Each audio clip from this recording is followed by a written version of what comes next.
Hello दोस्तों, नमस्कार। SM किसी चैनल में मैं आप सभी लोगों का दिल से बहुत बहुत स्वागत करता हूं। फर्स्ट टाइम विजिट किया, चैनल को सब्सक्राइब कर लेना। फ्री स्टॉक मार्केट क्लासेस इस चैनल को भी चाहो तो फॉलो कर सकते हो, सब्सक्राइब कर सकते हो। यहाँ पर भी बेल आइकन को हिट करके ऑल सिलेक्ट करके रख लेना। चैनल का लिंक ऊपर आई बटन पर नीचे डिस्क्रिप्शन में मिल जाएगा। सो चलिए दोस्तों, फिलहाल इस वीडियो को स्टार्ट कर लेते हैं। सो ठीक है दोस्तों, अभी हम लोग आ चुके हैं बिल्कुल हमारे नॉर्मल स्क्रीन के ऊपर। एंड इस वीडियो में बात होने वाली आने वाला नेक्स्ट हफ्ता 5 दिन बाजार के लिए कैसे रहेंगे, उससे रिलेटेड बातें होने वाली है। कौन कौन से इंपॉर्टेंट ट्रिगर पॉइंट है जिसके चलते बाजार में एक्सट्रीम तेजी आ सकती है, या फिर ऐसे कौन से पॉइंट है जो कि बाजार को परेशान कर सकते हैं और नीचे लेके जा सकते हैं। ऐसे कुछ इंपॉर्टेंट पॉइंट्स मैं आपके सामने रखने वाला हूँ। बहुत ही इंटरेस्टिंग हफ्ता रहने वाला है, क्योंकि अगर हम लोग बात करें दोस्तों तो सबसे मेजर चीज़ क्या है कि एक्सपायरी। यस दोस्तों, एक्सपायरी की अगर हम लोग बात करें तो मंथली एक्सपायरी हम यहाँ पे कह सकते हैं, वो हम लोग को इस हफ्ते देखने को मिलने वाली है। सो जो स्टॉक्स के जो कॉन्ट्रैक्ट्स रहते हैं वो भी एक्सपायर होते हुए देखने को मिल जाएंगे। उसी के साथ साथ क्या यहाँ पे कोई पब्लिक हॉलीडे है? तो कोई पब्लिक हॉलीडे नहीं है। मई मंथ में आपको पता ही है एक ही छुट्टी थी।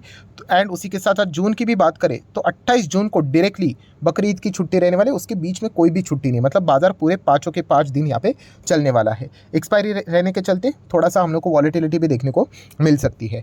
आ जाते हैं इंपॉर्टेंट चीज़ के ऊपर कि सबसे पहले कि बाजार का माहौल क्या कहलाता है। सो माहौल की अगर हम लोग बात करें तो पिछले हफ्ते को अगर 5 दिन का चार्ट पैटर्न में ओपन कर लूँ तो क्या नज़र आता है, समवेयर अराउंड 1% की गिरावट देखने को मिली है। सो इस गिरावट के पीछे की वजह की भी अगर मैं बात करूँ, ठीक है, विदेश से कोई ना कोई खबरें आती रहती है, अमेरिका की ओर से भी प्रेशर आता रहता है, बट बीच में आप सभी लोगों को पता है कि जो हमारे इधर जो बैंकिंग सिस्टम में जो एनपीए है, प्रोविजनिंग से रिलेटेड जो पहले जो नॉर्म्स चलते थे, रूल्स चलते थे, रेगुलेशंस चलते थे, उसको बदलने से रिलेटेड खबरें फिलहाल सामने आती हुई देखने को मिली थी। वैसे तो खबरें पहले से आ रही थी, बट बाद में ये पता चला, आईबीए के जो चीफ थे उन्होंने कहा कि 30 जून तक ही डेडलाइन दी जा चुकी है। सो जैसे ये खबरें हम लोग को देखने को मिली तो मार्केट को क्या चाहिए, एक छोटा सा बहाना चाहिए। तो इसी चीज़ के चलते हम लोग को बैंक निफ्टी में अच्छी गिरावट देखने को मिली। एंड बैंक निफ्टी गिरा तो फाइनेंशियल सर्विसेज गिरा, तो हमारे बाजार में भी थोड़ा बहुत प्रेशर देखने को मिला था। सो वहाँ पे क्या खबर निकल कर आती है तो उसके ऊपर भी अच्छा खासा बाजार का फोकस रहने वाला है। देन अगर हम लोग बात करेंगे अमेरिकन बाजार की हालत कैसी थी फ्राइडे के दिन, तो 100 पॉइंट मतलब कुछ भी नहीं, एकदम नॉर्मल सी बात है। तो एक छोटी सी गिरावट हम लोग को देखने को यहाँ पे मिली थी। तो इसका भी परिणाम हमारे बाजार के ओपनिंग में थोड़ा बहुत हम लोग को मंडे के दिन देखने को मिल सकता है। बट उससे भी कौन सा बड़ा इवेंट हम लोग को होते हुए देखने को मिला, तो आप सभी लोगों को पता है, 2000 रुपये की जो नोट है, राइट, सरकार ने उसको क्या कर दिया, अभी बैन कर दिया। बैन कर दिया मतलब अभी भी चालू है, आप चाहो तो चीज़ें खरीद सकते हो, इसका इस्तेमाल कर सकते हो, बट 4 महीने का मोहलत यहाँ पे दिया जा चुका है। 30 सितंबर तक ही ये नोट वैलिड रहने वाली है। उसके बाद का रूल क्या पता सरकार एक्सटेंड कर दे, नहीं कर दे, बट सरकार का ये कहना ऑलरेडी आ चुका है कि अभी ये नोट आपको आगे भविष्य में देखने को नहीं मिलेगी। सो इसके पहले जब हम लोगों ने 2016 में डीमोनेटाइजेशन झेला था, मतलब मार्केट में, तो तभी तो लिटरली तबाही देखने को यहाँ पे मिली थी। बट मैंने आप लोगों को एक्सप्लेन करके भी बताया कि जो 6% बाजार गिरा था उसमें सिर्फ डीमोनेटाइजेशन का कंपोनेंट नहीं था। उसमें अगर देखा गया तो विदेश में हम लोग को जो डोनाल्ड ट्रंप एंड उनका जो इलेक्शन चल रहा था, प्रेसिडेंशियल इलेक्शन, उसका भी कंपोनेंट बहुत ज़्यादा देखने को मिला था, क्योंकि विश्व के सारे बाजार हम लोग को गिरते हुए देखने को मिले थे। तो उसका परिणाम हम लोग को ज़्यादा देखने को मिला था। अगर हम लोग 2000 रुपये के नोट के चलते अगर कल के दिन की बात करें तो ओवरऑल बाजार के ऊपर बहुत बड़ा प्रेशर देखना चांसेस रेयर नज़र यहाँ पे आ जाते हैं। सेक्टर वाइज थोड़ा बहुत दिक्कतें आ सकती है, जिन जिन सेक्टर में 2000 रुपये के ज़्यादा नोट का इस्तेमाल होता है वहाँ पे अगर आप चाहो तो थोड़ा बहुत पैनिक एक्सपेक्ट कर सकते हो। बट ओवरऑल बाजार का नज़रिया क्या रहेगा, ये देखना कल के दिन के लिए एक इंटरेस्टिंग पॉइंट यहाँ पे ज़रूर रहने वाला है। देन दोस्तों बात करेंगे फ्राइडे के दिन अदानी, इस ग्रुप को हम लोग अवॉइड नहीं कर सकते। मल्टीपल टाइम मैंने आपको बताया है कि अदानी से रिलेटेड कोई भी खबर आती, इवन तो आपके शेयर मतलब पोर्टफोलियो में ये शेयर नहीं भी होंगे, स्टिल ये इंटायर बैंक निफ्टी को इम्पैक्ट करवाता है। बैंक निफ्टी को इम्पैक्ट करेगा तो फाइनेंशियल सर्विसेज को इम्पैक्ट, एंड सेम निफ्टी 50 को इम्पैक्ट कराएगा। इसलिए अदानी के शेयर्स हम लोगों के स्टडी पर्पज़ के लिए रडार के ऊपर रहने चाहिए।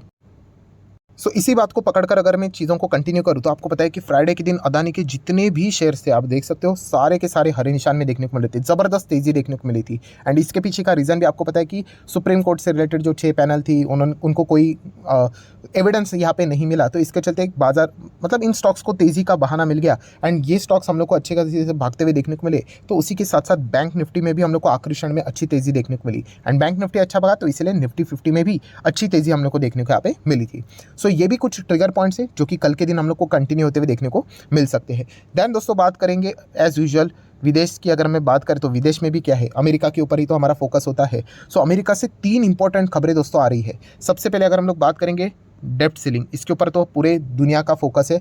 डेप्ट सीलिंग की अगर मैं बात करूँ तो ऑलरेडी मैं आपको बता चुका है, ऐसा मल्टीपल टाइम हो चुका है, बहुत सारा तू में खेला जाता है, पॉलिटिक्स खेला यहाँ पे जाता है, एंड आखिर में देखा गया तो लिमिट इसकी बढ़ाई जाती है। बट अभी की अगर हम लोग बात करें तो ऑफिशियल अभी तक कोई खबर आई नहीं है कि यहाँ पे डेप्ट सेलिंग बढ़ चुका है करके। अभी भी सारी चीज़ें बातचीत तक ही हम लोग को देखने को यहाँ पे मिल रही है। सो जैसी ऑफिशियल खबर आ जाएगी, स्टॉक में हम लोग को अच्छी खासी रिकवरी भी देखने को यहाँ पे मिल सकती है, राइट। सो इसके ऊपर बाजार का अच्छा खासा फोकस जरूर रहेगा। सडनली अगर आपको कोई तेजी देखने को मिले या फिर गिरावट देखने को मिले, मेक श्योर कीजिए कि यहाँ पे डेप्ट सेलिंग से रिलेटेड कोई ना कोई खबर विदेश से आई है या नहीं, इसको थोड़ा सा चेक कर लेना। देन बात करेंगे इसी हफ्ते FOMC की बैठक ऑलरेडी हो चुकी है, बट उसके मिनट्स ऑफ मीटिंग्स हम लोग को जारी होते हुए देखने को मिलेंगे। एंड उस मिनट्स ऑफ मीटिंग्स की अगर हम लोग बात करें तो हमें पता चलेगा कि उस मीटिंग में हम लोग को क्या क्या चीज़ें होती हुई देखने को मिली थी, ठीक है। रेट हाइक होगा, नहीं होगा, कितना होगा, 25 ही होगा, 50 होगा, तो इससे रिलेटेड कुछ ना कुछ इंटरेस्टिंग फैक्टर पता चलेंगे। एंड उसी के साथ साथ हमारे कंफ्यूज पॉवेल जी इससे रिलेटेड क्या यहाँ पे सोच रहे हैं, ये भी हम लोग को सारी चीज़ें पता यहाँ पे चल जाएगी। कंफ्यूज मैंने इनको इसीलिए कहा क्योंकि हाल ही में ही अगर हम लोग बात करें,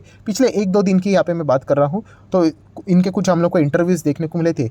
इतनी सारी चीज़ें उन्होंने इफ बट वाली बोल दी है कि मतलब समझ में नहीं आ रहा कि एग्जैक्टली मैं आपके सामने क्या चीज़ें रखूँ। जैसे कि अगर एक पॉइंट में आपके सामने रख दूँ तो आप देख सकते हो कि उन्होंने यहाँ पे बोल दिया फ्राइडे के वक्त, it is still unclear if US interest rate will need to rise further. मतलब उनको खुद को क्लियर यहाँ पे नहीं है, बट उसी टाइम पे कुछ समय पहले उन्होंने ये हिंट दिया था। कौन सा हिंट दिया था? कि शायद से इंटरेस्ट रेट का जो हाइक है वो जून के पॉलिसी में यहाँ पे क्या हो सकता है, रुक सकता है करके।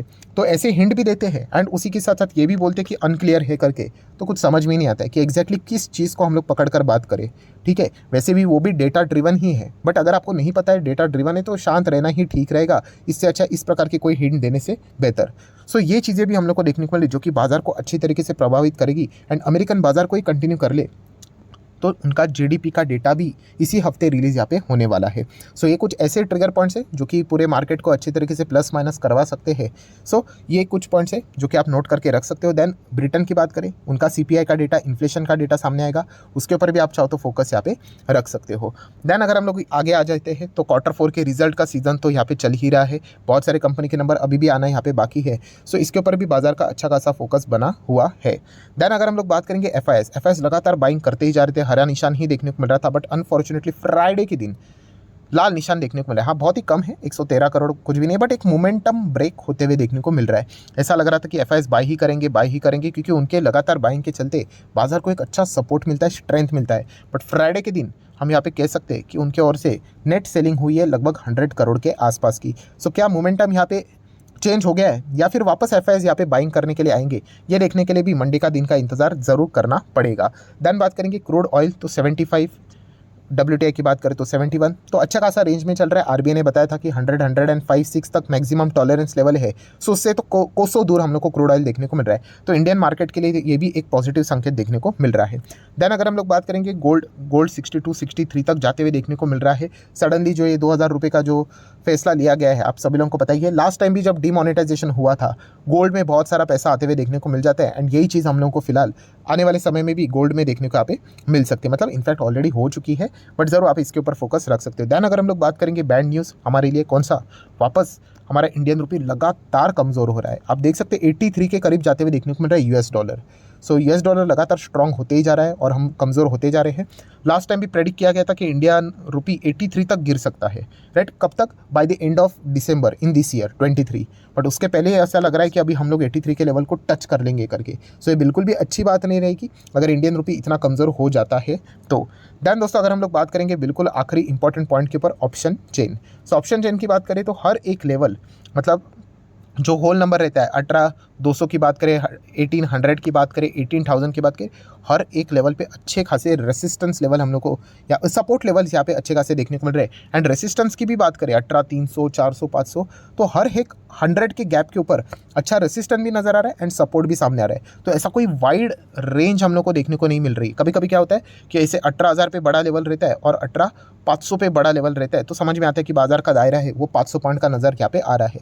बट अभी की स्थिति की बात करें तो ज़्यादा गैप नज़र नहीं आ रहा है। 100 पॉइंट को पकड़कर ही बुल्स एंड बियर्स में एकदम कांटे की टक्कर देखने को यहाँ पे मिल रही है। सो ये भी हफ्ता जो रहने वाला है दोस्तों, न्यूज़ बेस अगर मैं बात करूँ, बहुत ही ज़्यादा इंटरेस्टिंग यहाँ पे रहने वाला है। सो जितने भी इंपॉर्टेंट कीमती खबरें थी वो सारी मैंने आपको सामने यहाँ पे रख दी। वीडियो अच्छा लगे तो चाहो तो लाइक एंड शेयर कर सकते हो। एंड डीमैट अकाउंट अगर आपने अभी तक ओपन नहीं किया तो लिंक नीचे डिस्क्रिप्शन में 25 वीडियो की लिस्ट फ्री ऑफ कॉस्ट मिल जाएगी। आपका नाम, कौन सा अकाउंट आपने लिंक के थ्रू ओपन किया, प्रॉपर्ली कमेंट सेक्शन में मेंशन कर दें, तो हफ्ते भर के अंदर अंदर सारे लेक्चर्स मेरे साइड से फ्री ऑफ कॉस्ट प्रोवाइड कर दी जाएंगे ताकि आप शेयर मार्केट को आसान भाषा से सीख सको। So that's it, thank you very much दोस्तों, we will be meeting our next video, तब तक के लिए बाय बाय।